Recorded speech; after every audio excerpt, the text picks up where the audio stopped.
गाड़रवारा में स्वामी मित्रानंद जी महाराज, स्वामी स्वात्मानंद महाराज की पैदल नर्मदा परिक्रमा चल रही है।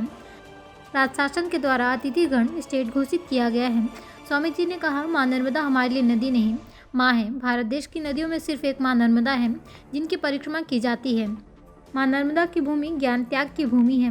नर्मदा तटों पर साधु संत रहते हैं। नर्मदा परिक्रमा का एक उद्देश्य था कि संतों के साथ एक सत्संग हो, माँ नर्मदा की महिमा को जानने का सौभाग्य मिले। हमारी प्रेरणा के जो स्रोत हैं आदि शंकराचार्य जी, और उनकी एक बहुत बड़ी प्रतिमा भी आ रही है ओमकारेश्वर में, जो आचार्य शंकर सांस्कृतिक न्यास जो है और मध्य प्रदेश सरकार के द्वारा एक 108 फीट की एक बड़ी प्रतिमा बन रही है।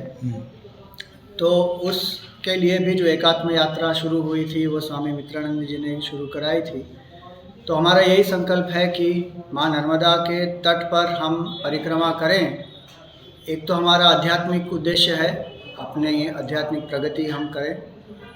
दूसरा, माँ नर्मदा का आशीर्वाद प्राप्त करें। तीसरा, माँ नर्मदा केवल एक ऐसी माँ है जिनकी परिक्रमा की जाती है, बाकी कोई नदी की परिक्रमा पूरे देश में, पूरे दुनिया में नहीं की जाती। इसलिए नर्मदा जी हमारे लिए एक नदी नहीं है, वो हमारे लिए माँ है। चौथी बात, ये त्याग संन्यास की भूमि है। माँ नर्मदा की भूमि जो है, हाँ, ये ज्ञान त्याग और संन्यास की भूमि है और हम सन्यासी हैं।